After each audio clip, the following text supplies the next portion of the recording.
Bonsoir mes frères et sœurs, bonsoir à toutes et à tous, j'espère que vous allez bien. Bienvenue pour le partage de la parole du Seigneur. Voilà, le Seigneur m'a mis un thème à cœur ce soir. Voilà, je méditais la parole il y a quelques jours de ça, notamment dans le livre de Genèse. Et je recevais beaucoup d'informations et j'aime tout particulièrement me laisser guider par Dieu, recevoir des choses et aussi vous en faire bénéficier. Voilà, parce que le Seigneur nous surprend toujours et il nous parle toujours. Il nous surprend et il nous enseigne vraiment sa parole quand on recherche, quand on médite en profondeur notamment. Alors ce soir, je pense que Dieu a quelque chose pour nous. J'avais déjà donné un thème concernant l'autorité et l'ordre dans l'Église. Là, ce soir, nous allons parler de l'autorité. Et voilà, il y a des connaissances que nous allons acquérir davantage ce soir, je le crois. Moi, personnellement, le Seigneur m'a éclairé davantage par rapport à l'autorité et par rapport à la soumission. Et je sais notamment que dans cette fin des temps, il y a voilà, il y a des incompréhensions, notamment par rapport à quelques versets de la Bible. Un verset qui me vient en tête, donc 1 Timothée au chapitre 2, bien sûr à partir du verset 11 à verset 14, donc Paul dit explicitement qu'il interdisait à la femme d'enseigner dans l'Église et de prendre autorité sur l'homme. Donc il parle d'autorité. Donc nous allons un petit peu creuser pour essayer de comprendre en fait ce que Paul voulait dire, mais aussi on va parler de l'autorité en termes généraux, l'autorité et la soumission venant du Seigneur. Pourquoi le Seigneur, en fait, nous demande de nous soumettre de manière générale aux autorités, à l'autorité. Et nous allons essayer d'aller dans la parole pour comprendre vraiment la pensée du Seigneur. Alléluia. Voilà, donc sans plus tarder, j'aimerais vous inviter à prendre vos Bibles dans Romains au chapitre 13. Alléluia. Donc, Romains au chapitre 13.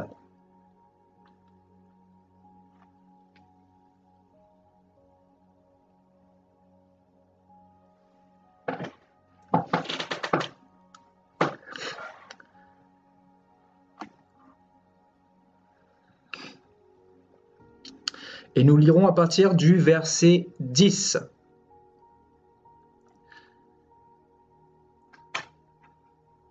À partir du verset 1.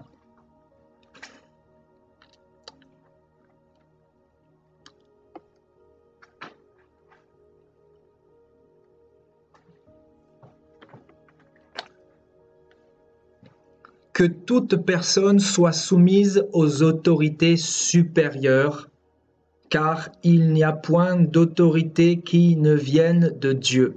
Et les autorités qui existent ont été instituées de Dieu. C'est pourquoi celui qui s'oppose à l'autorité résiste à l'ordre que Dieu a établi. Et ceux qui résistent attireront une condamnation sur eux-mêmes. J'aimerais que nous comprenions la portée de tout ce que nous venons de lire. Paul dit que toute personne, que tout être humain sur cette terre soit soumise aux autorités supérieures. Car toute autorité que nous voyons sur la terre vient de Dieu.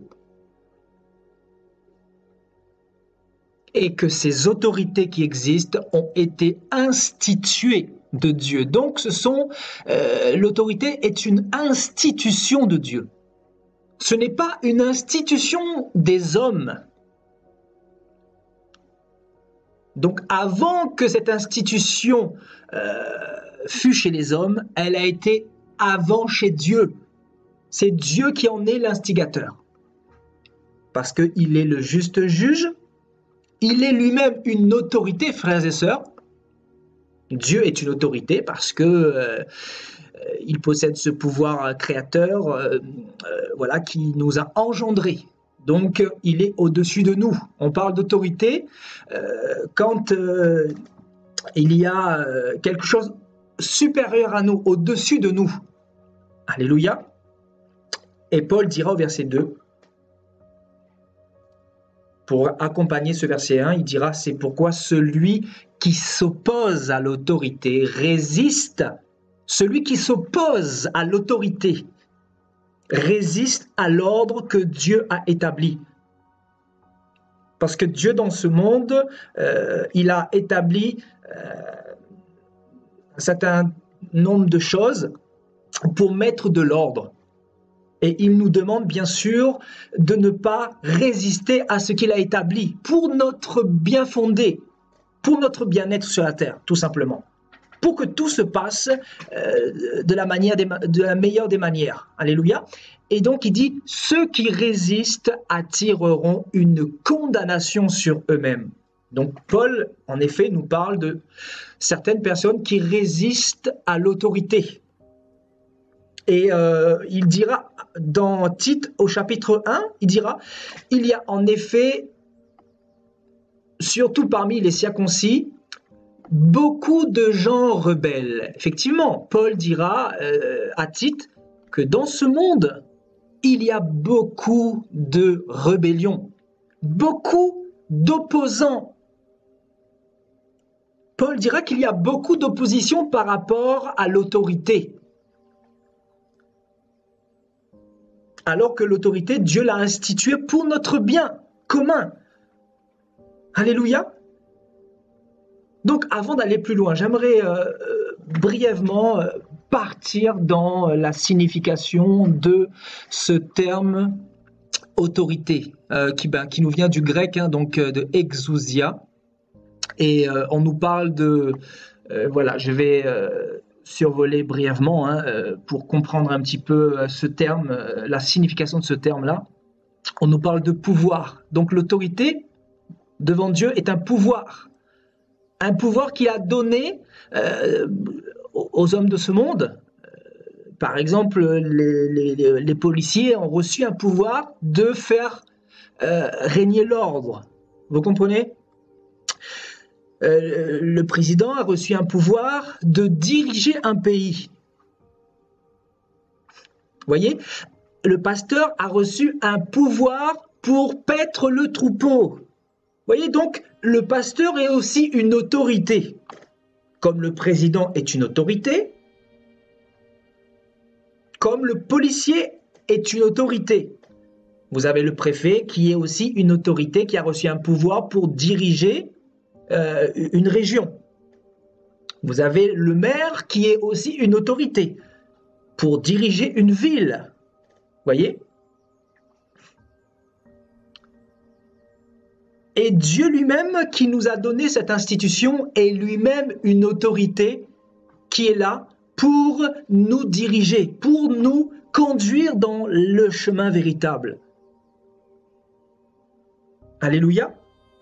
Donc on nous parle de pouvoir, voilà, donc de pouvoir, d'autorité.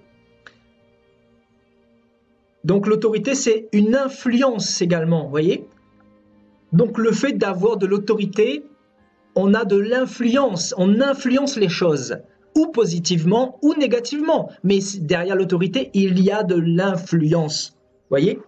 Donc j'aimerais que nous retenions ces deux termes. Donc, voyez, donc ce terme grec autorité veut aussi dire pouvoir ou influence. Pouvoir, influence. Alléluia. Et donc, voilà ce que Paul veut nous dire ici. Que toute personne sur cette terre soit soumise aux différents pouvoirs que Dieu a établis, aux différentes influences que Dieu a établies. Bien sûr, ces autorités doivent être pour notre bien commun.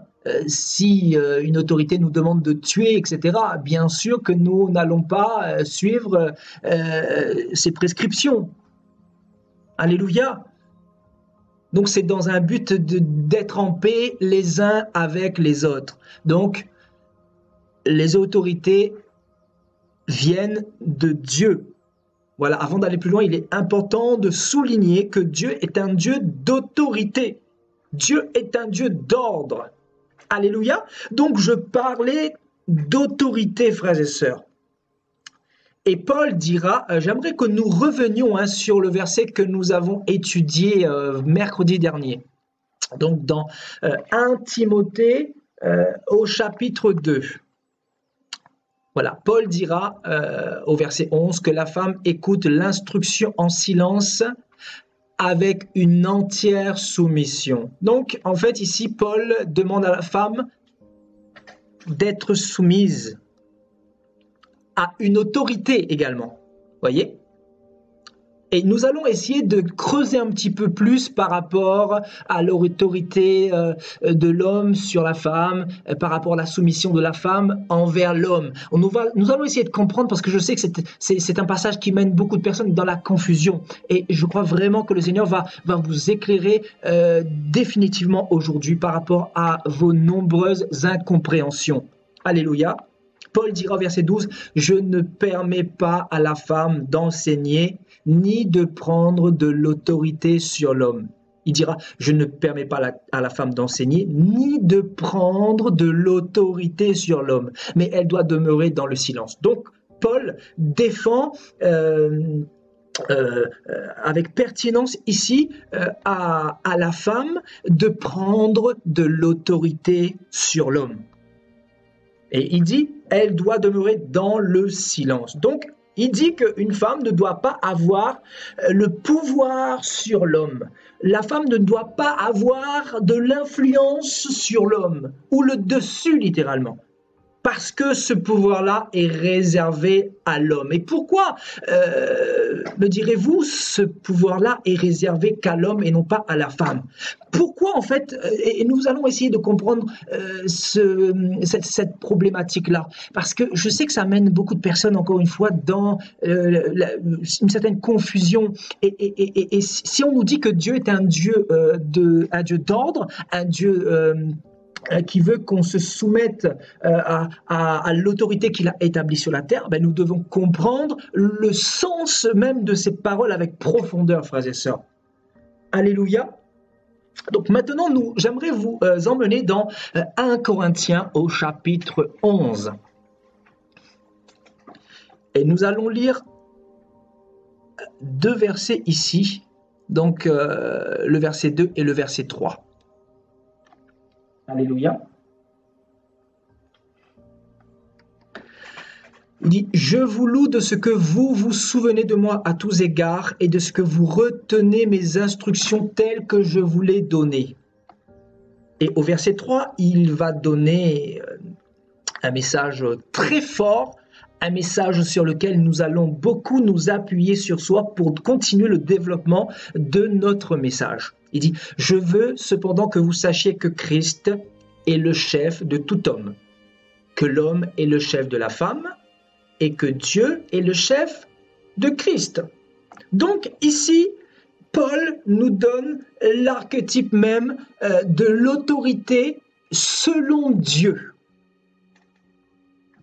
Il dit, « Je veux cependant que vous sachiez que Christ est le chef de tout homme, que l'homme est le chef de la femme, et que Dieu est le chef de Christ. » Et ici, ce terme « chef », bien sûr, signifie tout simplement « tête ». Donc, du grec « képhal ».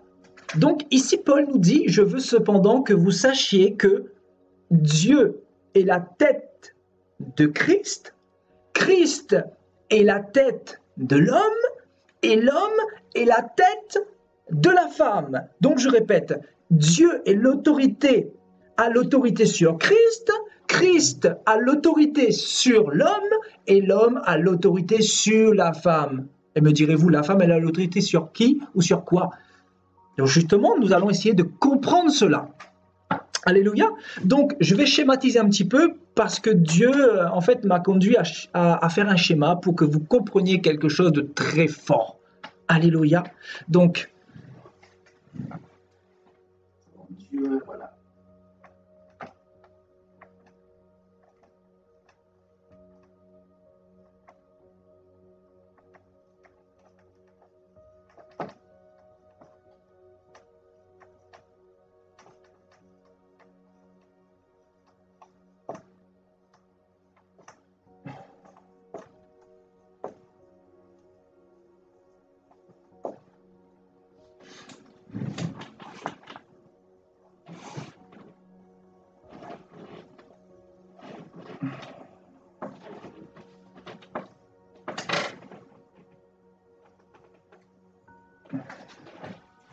Donc, Paul, ici, par le Saint-Esprit, nous montre l'archétype même de l'autorité selon Dieu.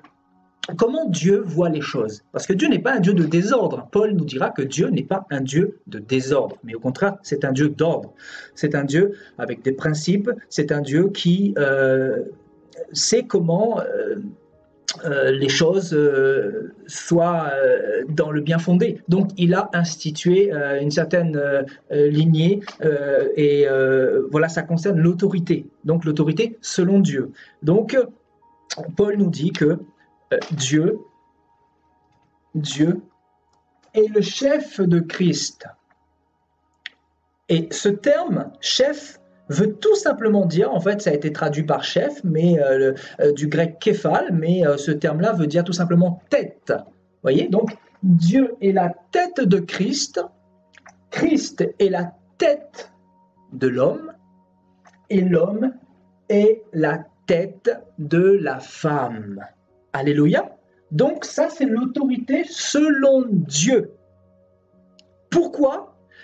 Dieu est la tête de Christ, Christ est la tête de l'homme et l'homme est la tête de la femme. Maintenant, nous allons passer à la seconde étape. Tout simplement parce que Dieu a envoyé Jésus-Christ. Dieu a engendré Christ par le Saint-Esprit. Alléluia. Donc, il est l'autorité au-dessus de Christ.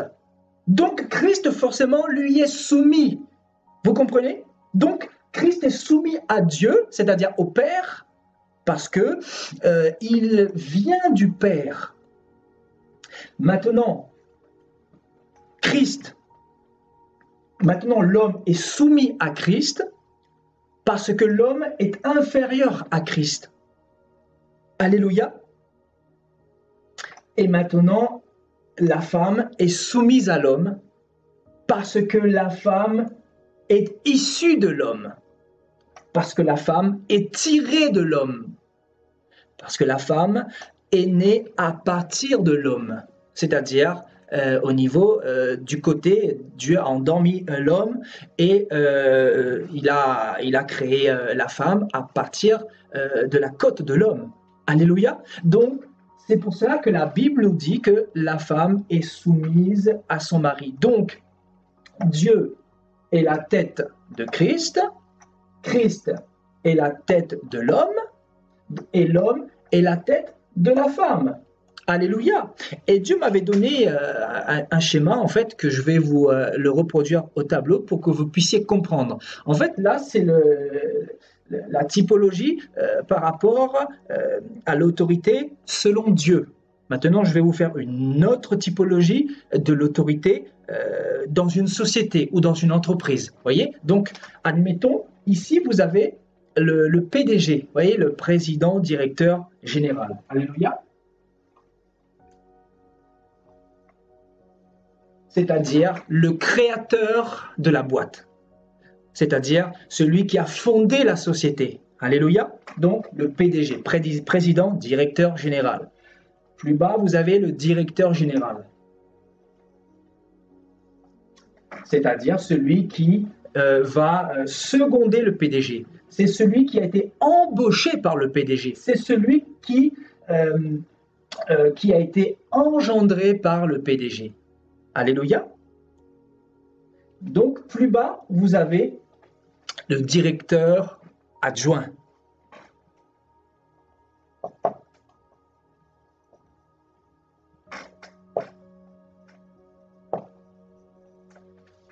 Alléluia. Et plus bas, vous avez l'assistant ou l'assistante de direction.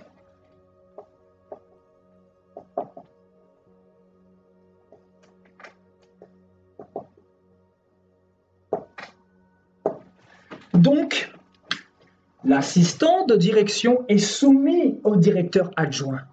Le directeur adjoint est soumis au directeur général.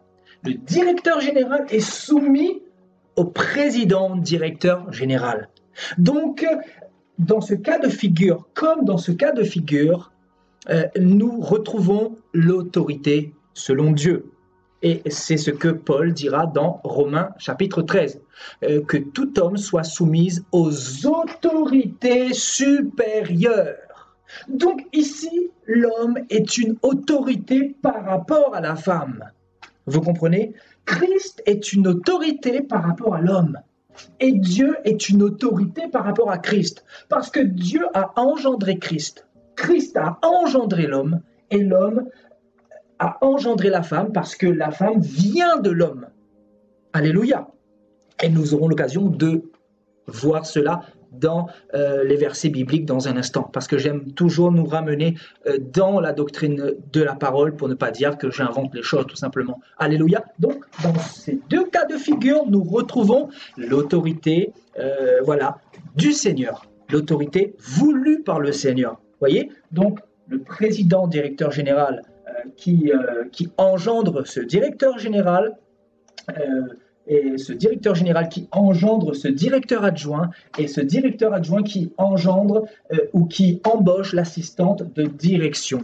Quoi qu'il arrive, il y a une soumission par rapport à un ordre bien établi ou préétabli. Vous voyez? C'est-à-dire l'assistante de direction ne peut pas passer directement par le BDG, bien que ça pourrait se faire. Mais ce que je veux dire par là, c'est qu'il y a une soumission. On doit passer par, vous voyez, on doit se soumettre à l'autorité supérieure. Alléluia. Donc, le grec képhal veut tout simplement dire tête.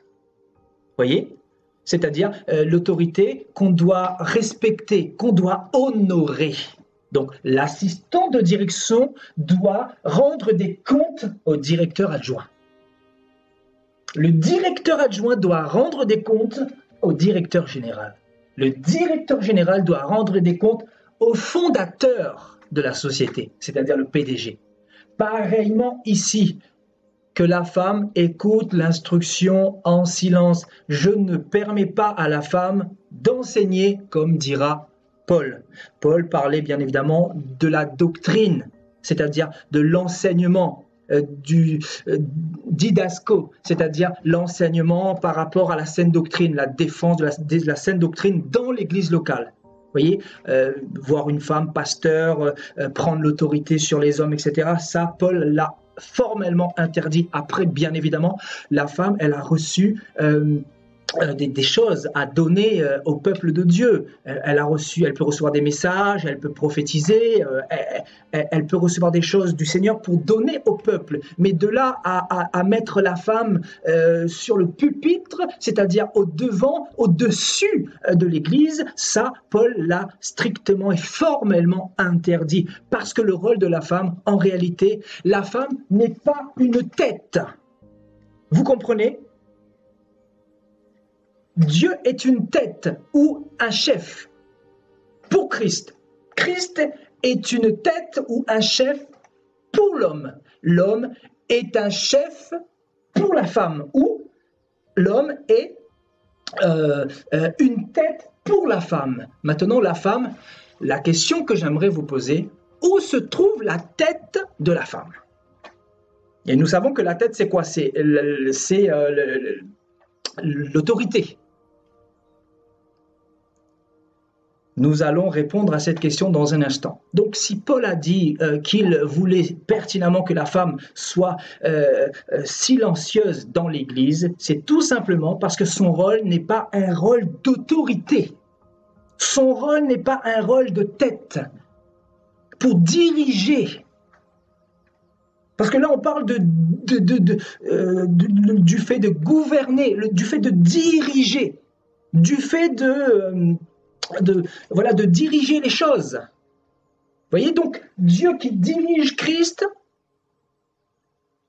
donc Christ qui est la tête du corps de l'Église, Christ qui dirige l'Église, donc l'homme est l'homme qui domine sur la femme. Pourquoi? Parce que la femme est tirée de l'homme. Donc, c'est pour ça que Paul dira que tous les hommes soient soumis aux autorités supérieures. Alléluia. Et maintenant, j'aimerais nous ramener dans Genèse chapitre 2, parce que c'est là-bas où tout a commencé.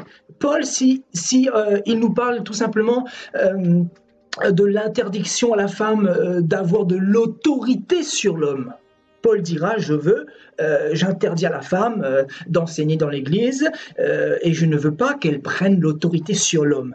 Il a été forcément influencé quelque part, il a été éclairé par Dieu quelque part. Et bien évidemment, cet éclairage nous vient de la parole. Alléluia. Paul a compris quelque chose de fort et de capital que beaucoup aujourd'hui n'ont pas compris encore. C'est pour ça que beaucoup de femmes sont rebelles malheureusement et ça crée des divorces, ça crée des dégâts terribles, ça crée des rébellions, ça crée des querelles, ça crée des disputes parce qu'il y a un problème de compréhension par rapport à la parole. Alors que Dieu nous demande ce soir de comprendre ce qu'il veut nous communiquer pour le bien fondé de son peuple, pour le bien fondé des ménages, pour le bien fondé du mariage, des liens du mariage, parce que nous devons comprendre ce que c'est que le mariage selon Dieu. Alléluia. Donc, pourquoi la femme, en fait, où se trouve la tête de la femme? L'autorité de la femme. Parce que Paul dira que la femme ne doit pas prendre l'autorité sur l'homme. C'est normal parce que l'homme a été avant la femme. Nous sommes d'accord. Parce que l'homme est le chef de la femme. Ce n'est pas la femme le chef de l'homme. Voilà la réponse toute simple à cette question. Voilà pourquoi la femme ne doit pas prendre autorité sur l'homme.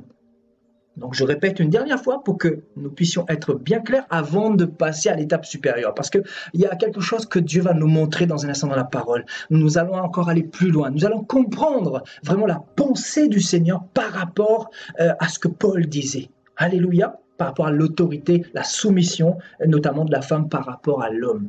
Alléluia. Donc Dieu est le chef de Christ, Christ est le chef de tout homme et l'homme est le chef de la femme. Donc, Dieu est la tête de Christ, du grec képhale, hein, ce terme grec-là que je mets sur la table parce que c'est ce que Paul, c'est ce que les Écritures utilisent. Donc, le grec képhale qui veut tout simplement dire tête. Donc, Dieu est la tête de Christ.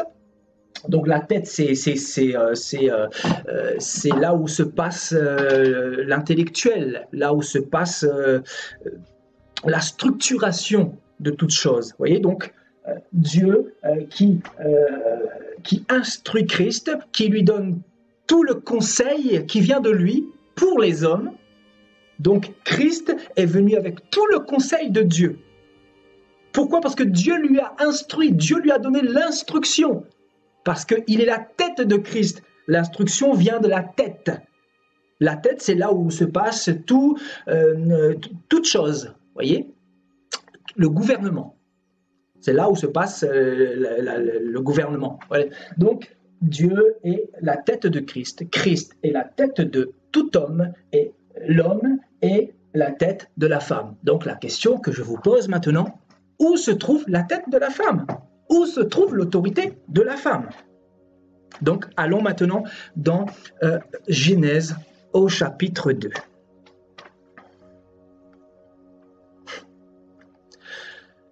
Et nous allons lire à partir du verset 21.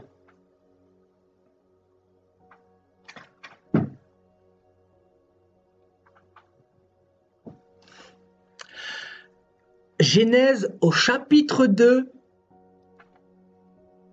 à partir du verset 21.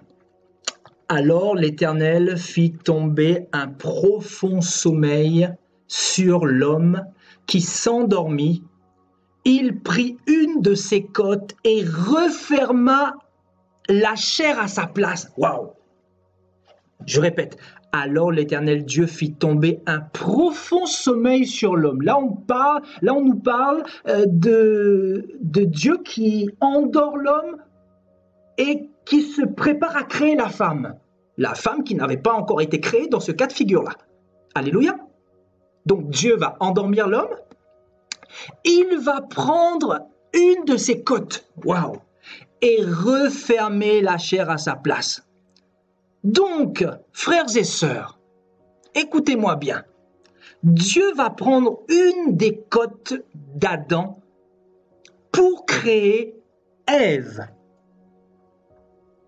Donc, où est la tête ou l'autorité de Ève? Elle ne peut pas avoir d'autorité. Pourquoi? Parce qu'elle est une côte.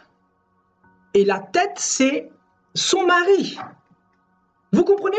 Elle est issue de la côte. Son rôle, elle a un rôle à jouer à côté de son mari. Et on va étudier justement le rôle de cette côte.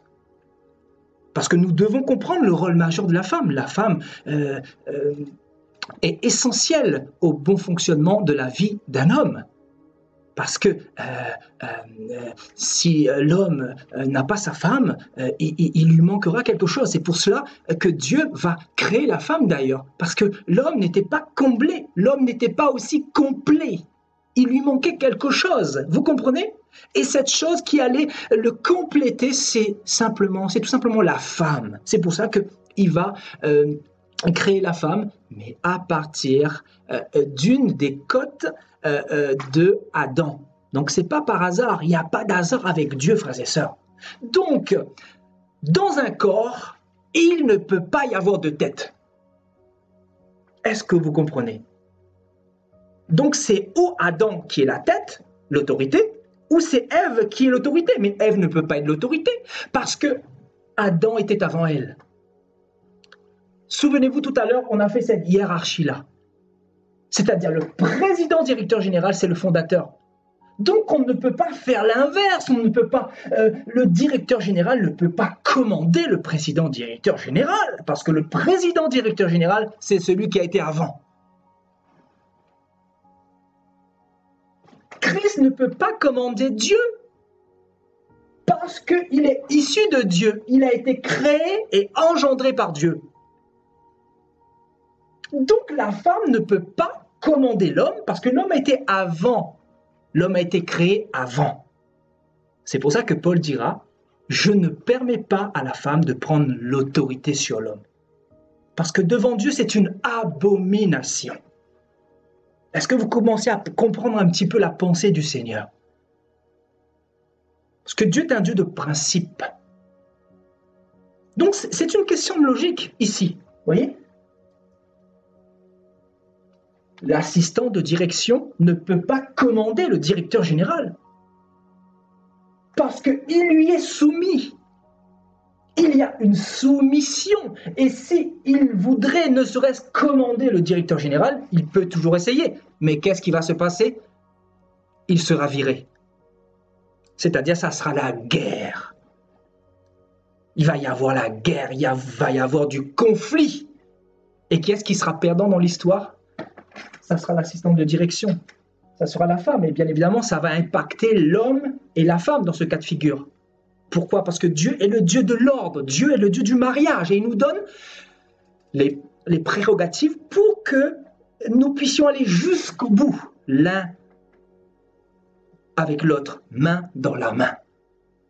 C'est pour ça qu'il nous enseigne la soumission et l'autorité, pour que nous puissions aller le plus loin possible avec lui.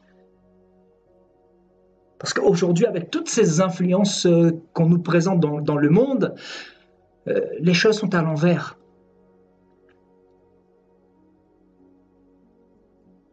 Parce qu'il n'y a plus l'enseignement.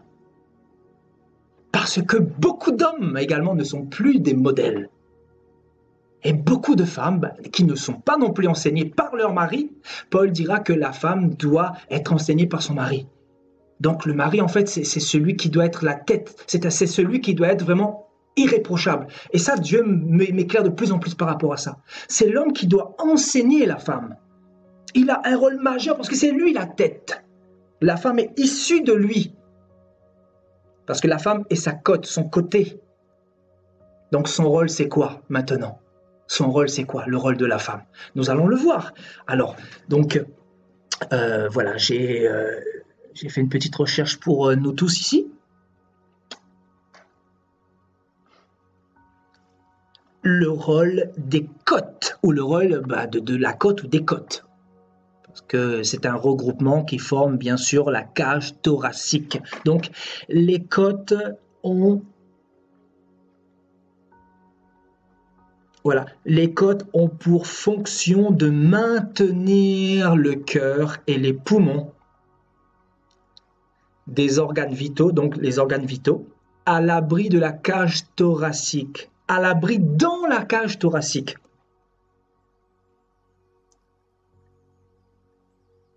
Donc, les côtes ont une fonction de maintien par rapport aux organes vitaux. Et on nous parle du cœur, des poumons. Et on nous dit à l'abri dans la cage thoracique. Donc, le rôle de la femme, Dieu, si Dieu a créé la femme à partir de la côte de l'homme, c'est tout simplement parce que la femme a une fonction, elle a une fonction de soutien, premièrement, une fonction de soutien. Est-ce que vous écoutez bien le message? La femme, vu qu'elle a été créée à partir de la côte de l'homme ou du côté de l'homme, a une fonction de soutenir son mari, de soutenir ou maintenir les organes vitaux, le cœur, les poumons, dans la cage thoracique. Vous voyez? Donc, elle a une fonction de soutenir son mari. Elle a une fonction d'accompagner son mari. Et même, je dirais, de protection par rapport à son mari. Protection. Elle protège les organes vitaux. Elle protège le cœur, les poumons. Donc, elle est là pour protéger son mari. Protéger dans quoi? Dans la prière. Protéger son mari au niveau de la prière. Protéger son mari dans le respect. Protéger son mari dans l'honneur, en honorant son mari. En le soutenant dans son ministère, par exemple. Vous voyez? Le rôle de la femme, c'est d'aider son mari. Ouais. Vous voyez, donc, je répète, donc soutenir, accompagner, aider. Et elle a un rôle aussi de protection. Voilà, elle protège de par sa nature vertueuse, de par son caractère, pour ne pas irriter son mari, par exemple, vous voyez, elle a vraiment un rôle pour accompagner, pour soutenir, vous voyez, pour avancer avec son mari, pour l'emmener vers l'avant, mais non pas pour le dominer, non pas pour l'écraser, comme a fait Jézabel envers Akab. Parce que Jézabel, c'est tout le contraire d'une femme vertueuse. Jézabel est une dominatrice. Jézabel est une femme qui influence, qui écrase, qui est là pour dominer, qui est là pour gouverner. Donc forcément, qu'est-ce que le diable va faire? Il va faire des dégâts, il va détruire, il va casser, il va diviser, il va disloquer et il va faire beaucoup de ravages dans un tel foyer. C'est pour cela que si vous voulez qu'un foyer marche, fonctionne selon la volonté de Dieu, l'homme doit être à sa place et la femme doit être à sa place. Si vous voyez une femme qui commence à prendre les rênes dans une maison ou à commander et son mari, il est en seconde position ou en second plan, je peux vous assurer que le diable va rentrer et il va faire des dégâts. Parce que Dieu n'a pas donné cette consigne pour des cochons. Il a donné cette consigne pour ses enfants, fait à son image.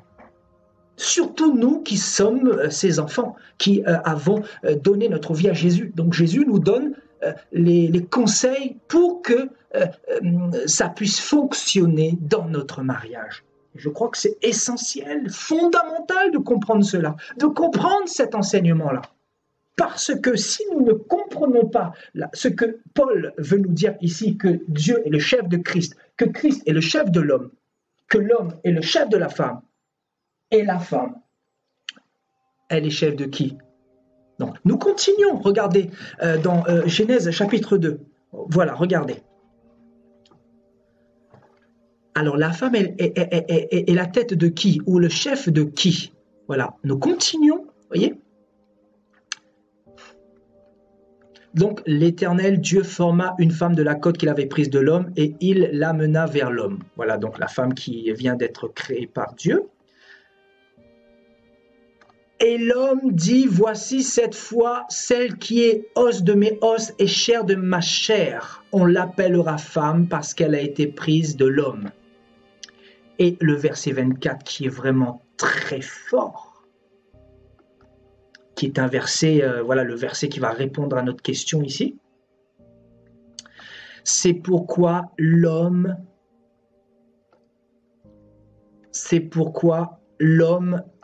quittera son père et sa mère et s'attachera à sa femme. Et ils deviendront, waouh, waouh, ils deviendront, qui deviendront une seule chair? L'homme et la femme. Frères et sœurs, ils deviendront une seule chair. Donc, je répète, l'homme quittera son père et sa mère et s'attachera à sa femme. Et les deux deviendront une seule chair. C'est-à-dire, ils étaient deux. Vous voyez, deux. Et quand ils vont se marier, ils deviendront une seule chair. Donc, il n'y a plus deux têtes. Mais il y a une seule tête. Donc, s'il y a une tête, il ne peut pas y avoir de conflit d'autorité. Donc, la femme n'a pas d'autorité, mais la femme est dans cette autorité avec son mari. C'est-à-dire, naturellement, les choses devraient se passer bien. Parce qu'elle connaît qu'elle est sortie de la côte de son mari et elle sait pertinemment qu'elle forme une seule et même chair avec son mari.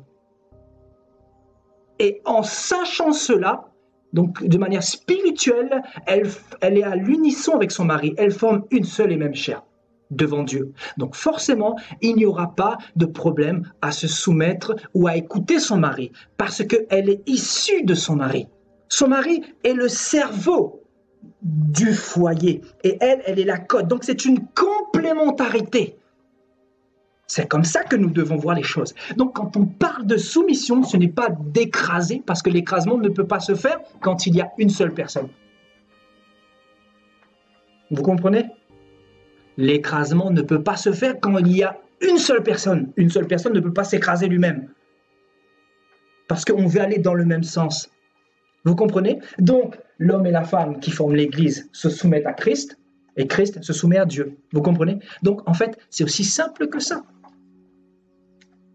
Donc, la femme ne peut pas prendre le rôle de tête parce qu'elle est la côte. Vous voyez?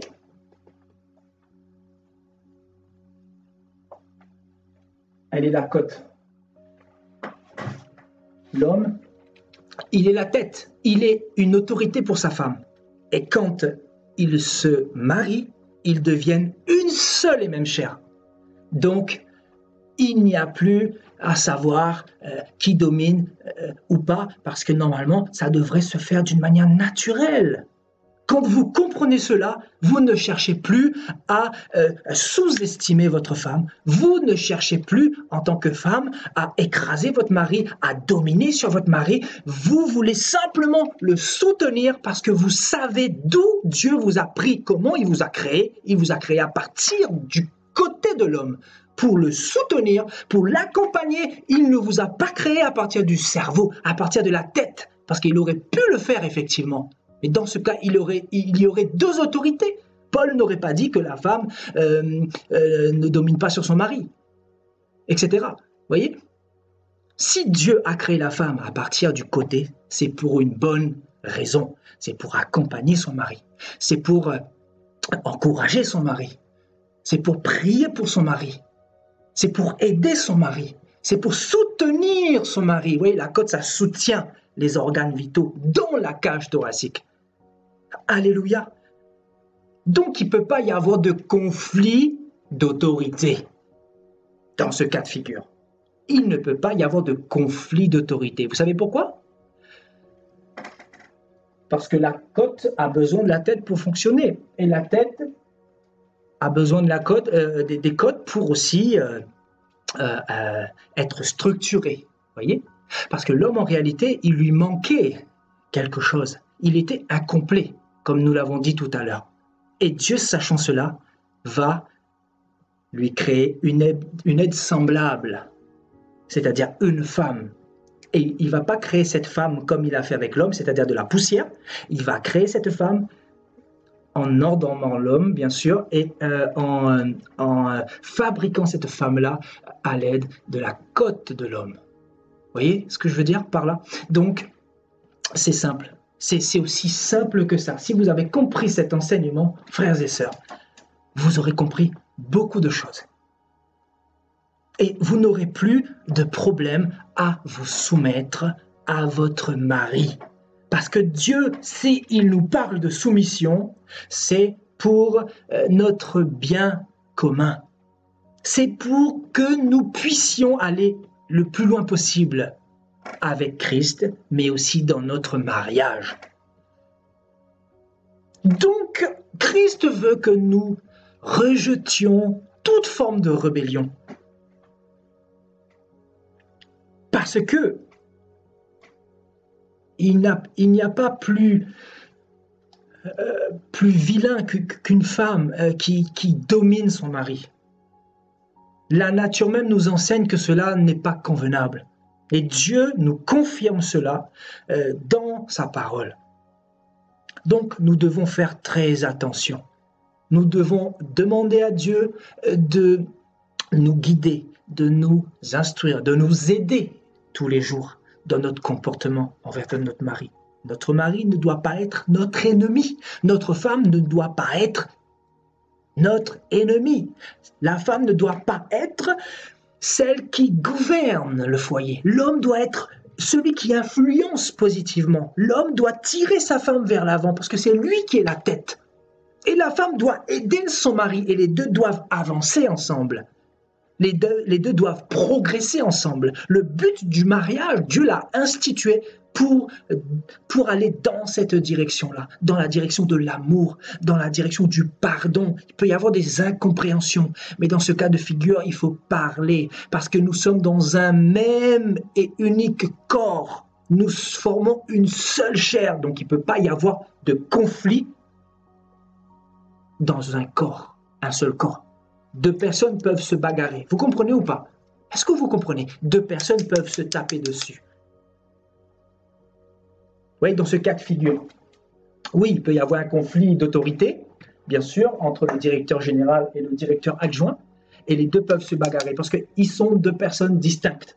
Mais dans ce cas de figure où l'homme quittera son père et sa mère et s'attachera à sa femme et les deux deviendront une seule et même chair, parce que Dieu ne voit plus les deux distinctement, mais Dieu voit les deux personnes, l'homme et la femme, étant une seule chair. Donc, étant une seule chair, on ne peut pas se bagarrer avec soi-même. C'est pour ça que Paul dira Marie, aimez vos femmes et prenez soin de vos femmes comme prenant soin de votre propre corps. Parce que personne n'a jamais haï son propre corps. Personne n'a haï son propre corps. Vous comprenez? Donc, étant dans ce même corps avec sa femme, il ne doit pas y avoir de conflit. Il peut y avoir des incompréhensions, bien sûr, mais dans la soumission, dans le pardon, dans la charité, on apprend toujours à se comprendre, à évoluer, à avancer ensemble dans cet ordre selon Dieu, dans cette autorité selon Dieu. Vous voyez? Donc, la femme, elle n'est la tête de personne parce que elle fait partie de l'homme. Donc, faisant partie de l'homme, elle est déjà complète. Donc, en son mari, qui est son autorité, qui est sa tête, qui est là pour l'influencer, pour l'enseigner. Voilà, donc que la femme écoute son mari à la maison pour l'enseignement. Et c'est un partage après. Vous voyez, c'est un partage, c'est un échange. Et ce n'est pas une question de soumission comme le monde nous présente la soumission. Parce que la soumission, selon le monde, c'est écraser la femme. Alors, c'est pas ça. Quand on écrase la femme, c'est qu'on n'est pas véritablement marié. On est distinct. C'est-à-dire, on écrase parce qu'il n'y a pas d'amour.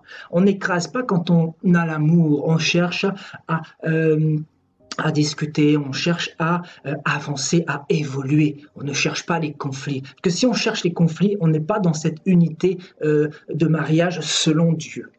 Encore une fois. La Bible dit que l'amour excuse tout, l'amour pardonne tout. Quand on aime quelqu'un, on va toujours chercher, frères et sœurs, à avancer. On va toujours chercher à avancer. Alléluia. Et donc, la soumission et l'autorité, nous devons aussi, l'expérimenter dans le monde. Il n'y a pas que dans le foyer qu'on doit l'expérimenter, mais aussi dans le monde, aussi dans la société, aussi dans nos entreprises.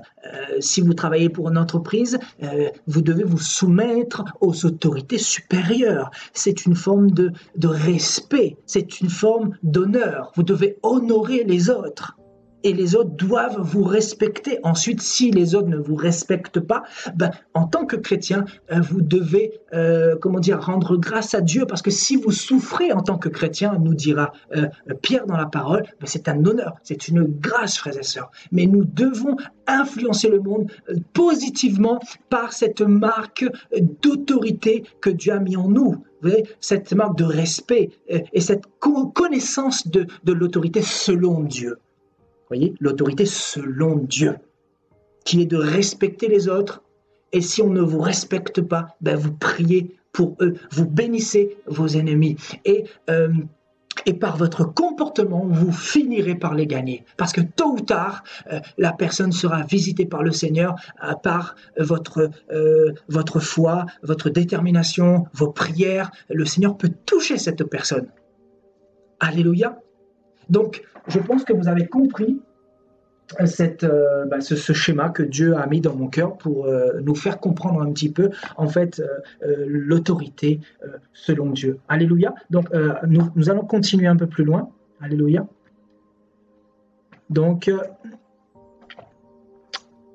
très très beau verset ici qui résume parfaitement ce que Paul voulait dire.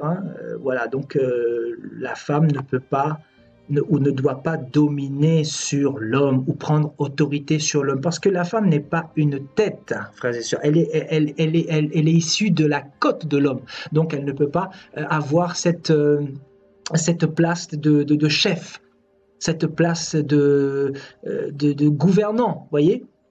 Alléluia. Donc allons un peu plus loin, allons dans allons encore quelques instants dans 1 Timothée chapitre 2. Donc tout à l'heure, nous avons survolé vite fait. Il dit « Je ne permets pas à la femme d'enseigner. » Oui, parce que c'est réservé à l'homme. C'est lui qui est la tête du foyer. Vous comprenez? C'est lui qui est la tête du foyer. C'est important de le comprendre. Ni de prendre l'autorité sur l'homme. Donc l'autorité, voilà encore une fois, appartient à l'homme dans un foyer. Alléluia. Mais elle doit demeurer dans le silence. Et il dira, voilà, donc car Adam a été formé le premier. Vous voyez, donc il confirme cela, frères et sœurs. Il dit, Adam a été formé le premier et Ève ensuite. Est-ce que vous comprenez la parole? Il dit, Adam a été formé le premier, Ève ensuite. Donc, Adam est arrivé avant, Ève ensuite. Donc c'est pour cela que la femme ne doit pas prendre autorité sur l'homme. Une femme qui prend l'autorité sur l'homme, c'est une carie dans un foyer. Et Satan, connaissant la parole, je peux vous assurer qu'il ne va pas vous rater. Il ne va pas vous rater. C'est pour ça que cet enseignement que le Seigneur nous donne, c'est vraiment pour nous équiper, pour que nous puissions changer d'attitude, nous améliorer, changer ce qui n'allait pas, frères et sœurs.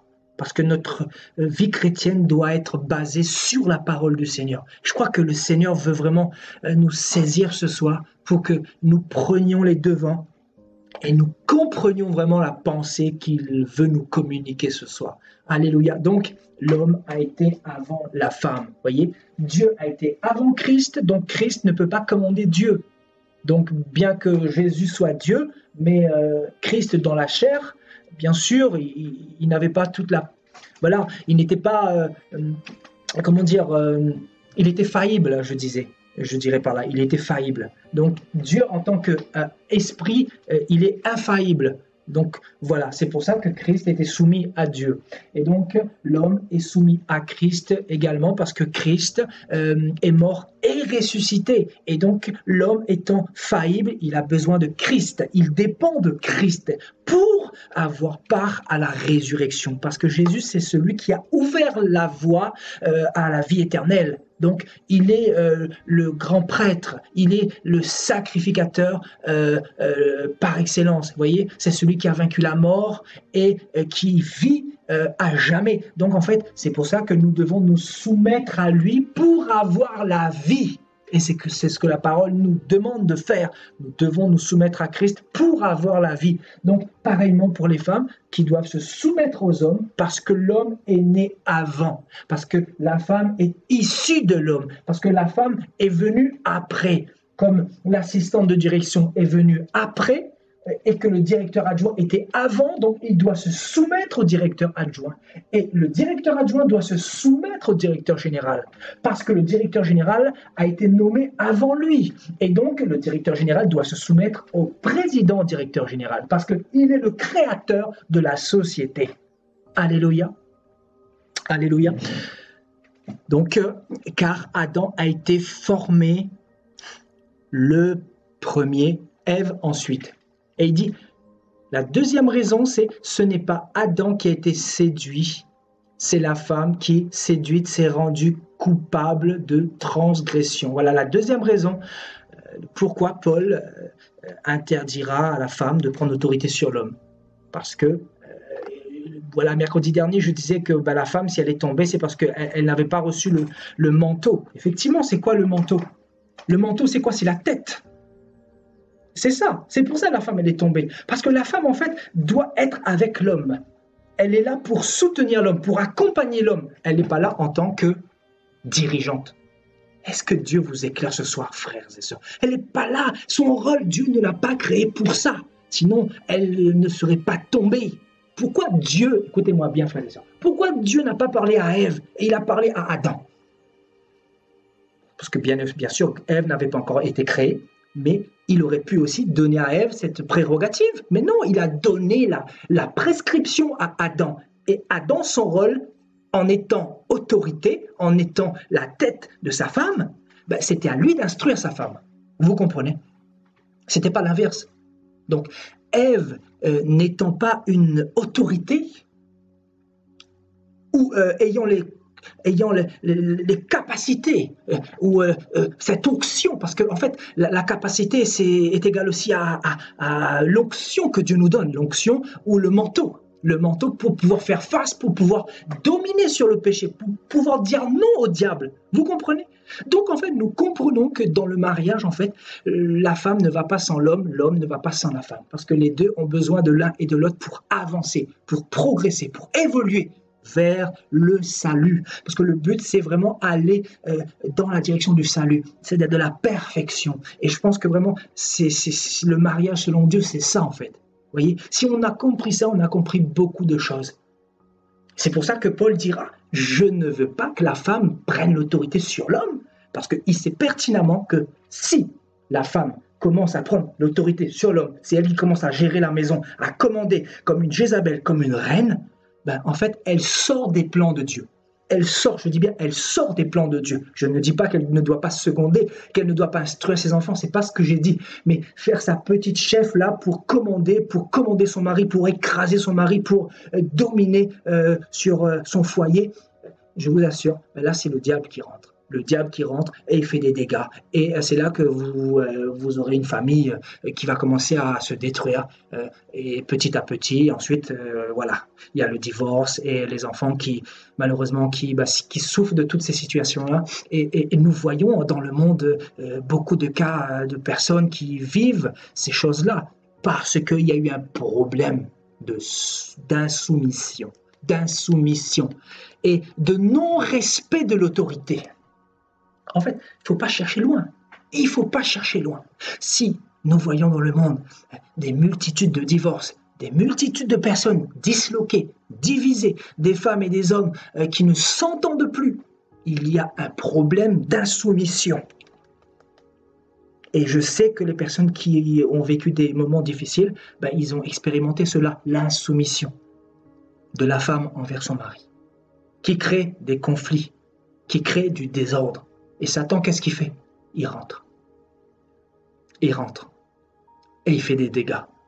Après, on se dit, mais Seigneur, qu'est-ce qui se passe dans notre foyer? Qu'est-ce qui se passe? Ben oui, mais la parole n'est plus au centre. La parole n'est plus à sa place. Si la parole n'est plus à sa place, ben Christ n'est plus là non plus, parce que Christ est dans sa parole. Christ est la parole. Christ est la parole. S'il n'est plus à sa juste place, ben c'est qui prend la place? C'est le diable. C'est la rébellion. Et la rébellion, c'est Satan. Et qu'est-ce qu'il va faire? Le diable est là pour égorger, pour détruire, pour diviser. Il n'est pas là pour rigoler, frères et sœurs. Si nous lui ouvrons les portes, si nous laissons des failles ouvertes, il va venir, il va diviser, il va casser, il va détruire, frères et sœurs. C'est pour ça que nous avons une grande responsabilité de comprendre le message que Dieu nous donne ce soir, par rapport à sa parole, par rapport à la pensée de ce que c'est que le mariage selon Dieu. Le mariage qui consiste vraiment à être soudés, à aller ensemble, à grandir ensemble, voyez, à s'épauler, comme nous le dit si bien la sœur Rosetta. Voyez, donc, dans ce sens-là, pour une parfaite équilibre en réalité. Alléluia. Alléluia, gloire à Dieu. Voyez donc, ce n'est pas Adam qui a été séduit, c'est la femme qui, séduite, s'est rendue coupable de transgression. Tout simplement parce que voilà, la parole nous enseigne, la femme n'est pas équipée pour cela. La femme, nous dira la Bible, elle est plus faible que l'homme, n'est-ce pas? Si elle est plus faible que l'homme, c'est qu'il y a une raison. C'est parce qu'elle est issue de l'homme, qu'elle ne peut pas être plus forte. Vous voyez, la parole nous parle beaucoup. La raison nous parle, la logique nous parle. Si la femme est plus faible que l'homme, c'est parce qu'elle est issue de lui. Vous comprenez? C'est comme un maître, je ne sais pas, un maître du kung-fu entraîne un élève, forcément, le maître sera toujours supérieur, bien que l'élève pourrait par la suite être dépassé, mais je veux dire par là, le maître aurait un temps d'avance. Parce que c'est lui qui a engendré l'élève. Vous comprenez? Il aura plus de capacité, plus de réflexes, plus d'expérience. Et de par toutes ces choses-là, de l'avantage sur son élève. C'est exactement la même chose. Voyez? Donc, c'est Ève qui a péché. C'est pour ça que Paul interdit strictement à la femme de prendre autorité sur l'homme. Parce que la femme n'est pas une autorité. La femme est en complémentarité avec son mari. Je veux répéter encore et encore pour que nous puissions comprendre ce que Dieu veut nous donner comme message ce soir. Parce qu'il n'est pas question d'écraser nos femmes comme des sauvages, comme font les païens dans le monde. Il n'est pas non plus question d'utiliser d'utiliser la parole du Seigneur pour écraser nos femmes. Parce que beaucoup de chrétiens utilisent la parole du Seigneur pour écraser leurs femmes. Alors, c'est complètement impie ce genre de comportement. Et Dieu disqualifiera ce type de comportement. Parce que ce n'est pas le plan du Seigneur qu'une femme soit écrasée. Et Paul dira que les maris doivent aimer leurs femmes, doivent prendre soin de leurs femmes, voyez, doivent respecter leurs femmes, ne doivent pas s'aigrir contre elles. Voyez, Paul dira ces choses-là. Parce qu'en fait, tout est pour le bien commun, pour que les deux puissent avancer dans une bonne direction, selon Dieu, bien sûr. Alléluia. Nous continuons, allons, voilà, donc, allons dans 1 Pierre au chapitre 3.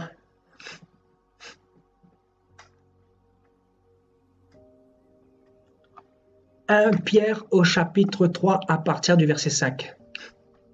Ainsi se paraient autrefois les saintes femmes qui espéraient en Dieu. Voyez, ainsi se paraient autrefois les saintes femmes qui espéraient en Dieu. Celle qui espère en Dieu voudra honorer Dieu, voudra se soumettre à son mari, mais dans le Seigneur encore une fois. Ce n'est pas le fait de se soumettre pour être écrasé, pour être esclave. Non, frères et sœurs. Voyez, soumises à leur mari, comme Sarah. Voyez, Sarah qui était soumise à son mari, qui obéissait à Abraham, voyez, qui obéissait à Abraham et qui l'appelait son Seigneur. Voyez, à quel point Sarah avait compris le fait d'honorer son mari. Elle avait compris cela. Et Abraham, qui est le père de la foi, doit être notre modèle. Sarah, qui est la femme d'Abraham, est une modèle pour chacun d'entre nous, pour chaque femme qui écoute ce message ce soir. Nous devons être comme elle. Et Abraham, j'en suis convaincu, honorait sa femme, la respecter et chercher vraiment à l'accompagner, à ne pas l'écraser ou quoi que ce soit.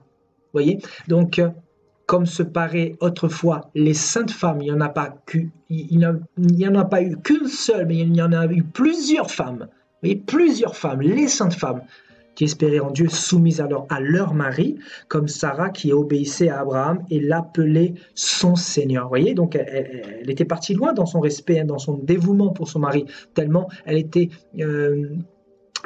vertueuse. Et on nous dit, c'est de Sarah que vous êtes devenues les filles. Waouh, je pense que c'est fort. C'est de Sarah que vous êtes devenues les filles. C'est d'elle que vous êtes devenues les filles. C'est de Sarah que vous êtes devenues les filles en faisant ce qui est bien, sans vous laisser troubler par aucune crainte. Vous voyez ?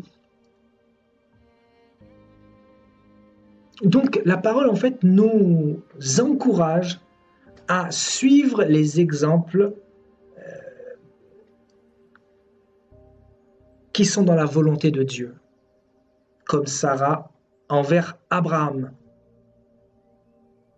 Alléluia. Et au verset 7, on nous dit, Pierre nous dit, Marie, montrez à votre tour de la sagesse, je répète, Marie, montrez à votre tour, montrons à notre tour de la sagesse. Soyons sages, ne profitons pas d'être la tête pour pouvoir écraser nos femmes. Montrons à notre tour de la sagesse dans nos rapports avec nos femmes, comme avec un sexe plus faible. Vous voyez, la Bible dit encore une fois ici, ce que je vous disais tout à l'heure, ça, voilà, la Bible ne fait que confirmer donc que la femme est plus faible que l'homme, et donc comme avec un sexe plus faible. Honorez les femmes comme devant aussi hériter avec vous de la grâce, de la vie. Vous voyez? Et il dit, qu'il en soit ainsi afin que rien ne vienne faire obstacle à vos prières. Je veux vraiment mettre l'accent là-dessus parce que Paul nous dit quelque chose de très important. Il nous dit que le fait qu'une femme soit rebelle à son mari, le fait qu'un homme ne respecte pas sa femme ou écrase sa femme, le fait qu'il y ait des conflits par rapport à l'insoumission, par rapport au manque d'autorité, etc. Ces choses-là ont pour conséquence que nos prières ne soient pas entendues par Dieu.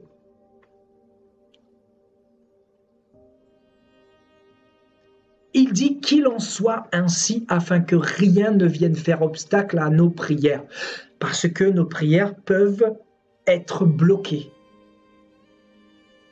et notre vie, par conséquent, ne pas avancer. Donc, vous voyez, ça part vraiment très loin. C'est pour cela, si vous avez le sentiment que vous n'avancez pas avec Dieu, ben, il faut aussi revoir dans votre foyer, au niveau de votre mariage, au niveau de l'autorité, de votre autorité par rapport à votre femme, de votre femme par rapport à vous, etc. Il faut revoir toutes ces choses-là et de faire un examen global pour ne plus refaire les mêmes erreurs, frères et sœurs. Et le verset 8, Pierre nous dira « Enfin, soyez tous animés des mêmes pensées et des mêmes sentiments, pleins d'amour fraternel, de compassion, d'humilité. » Donc l'amour fraternel, la compassion, l'humilité. Ne rendez point mal pour mal ou injure pour injure, bénissez au contraire, car c'est à cela que vous avez été appelés afin d'hériter la bénédiction. Alléluia. Et je crois qu'on terminera sur ce verset-là hein, qui va compléter un petit peu ce que nous venons de voir. Colossiens au chapitre 3 à partir du verset 18.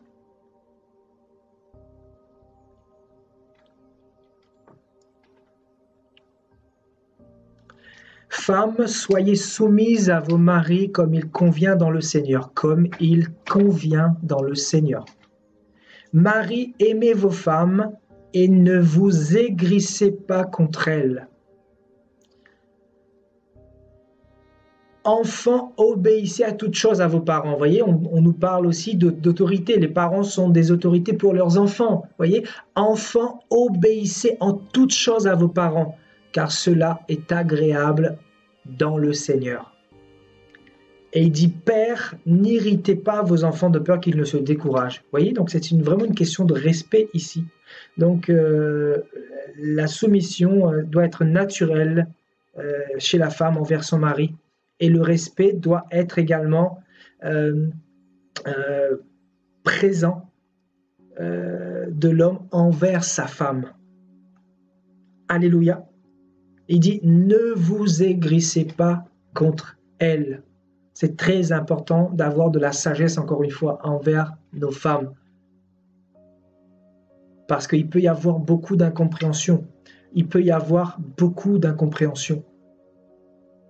Et je pense que tout se passe dans la discussion, mais par-dessus tout, je dirais par-dessus tout, dans la prière.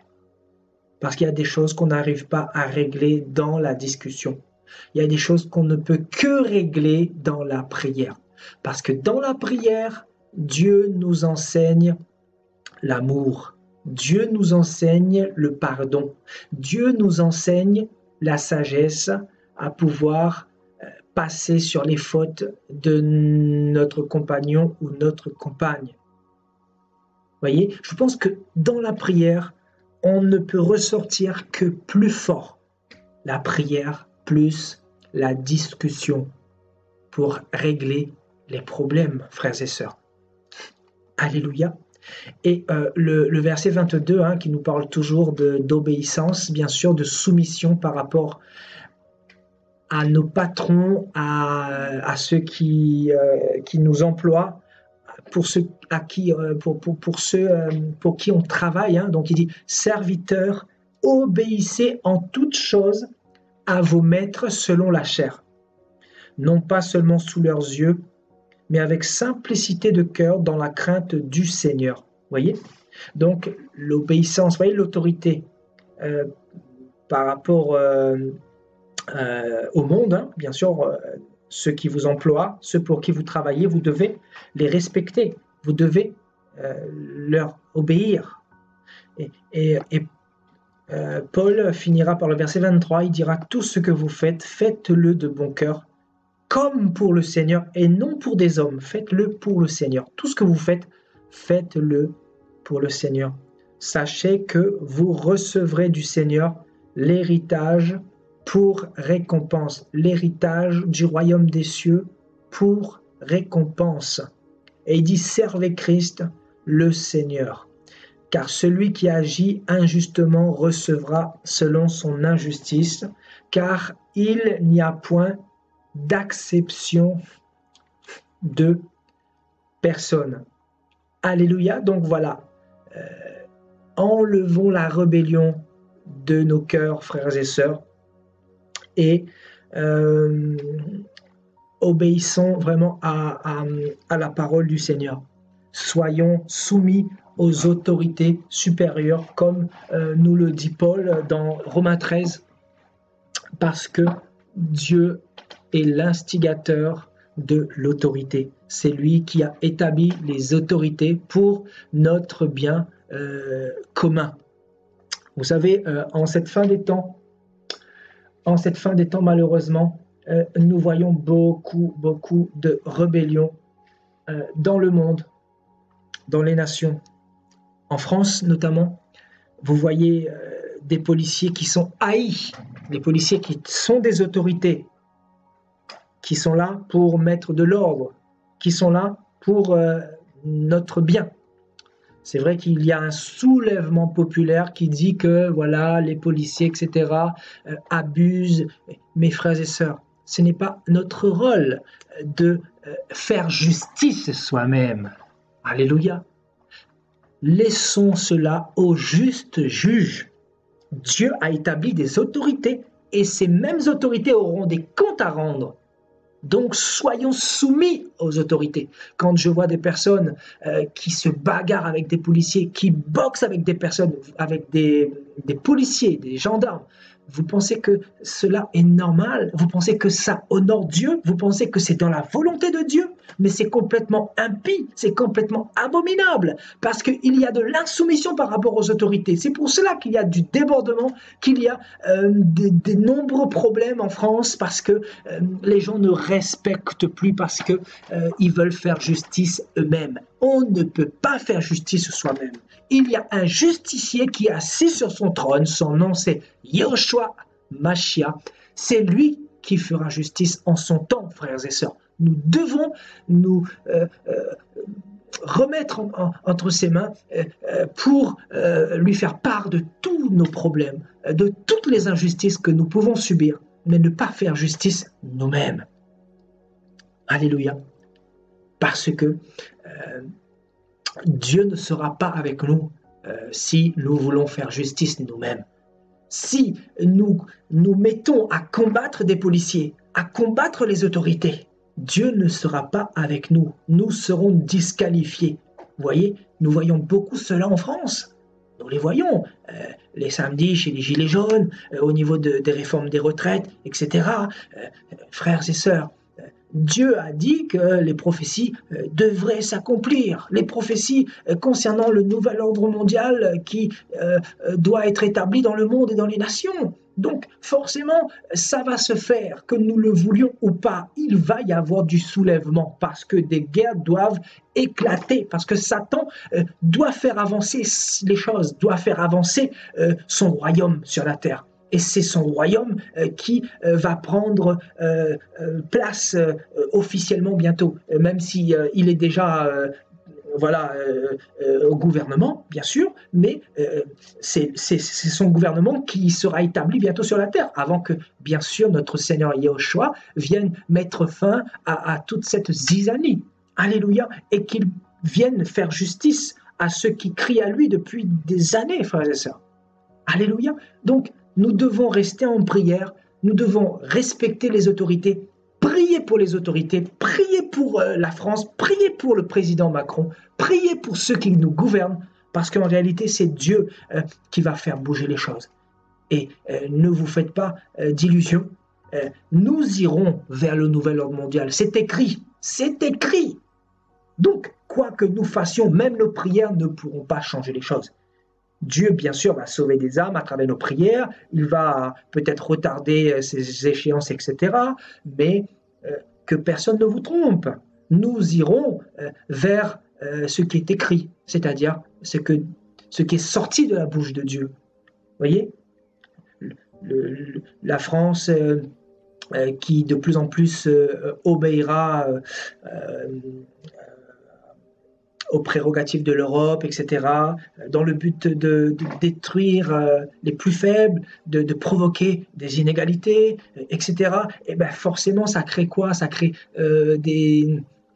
des soulèvements de masse. Vous voyez, beaucoup se soulèvent parce qu'ils refusent tout ce qui se passe. Forcément, ça nous révolte. Mais la justice, c'est Dieu qui doit la faire. Ce n'est pas nous. Nous devons rester en prière étant les enfants du Seigneur, frères et sœurs. Alléluia.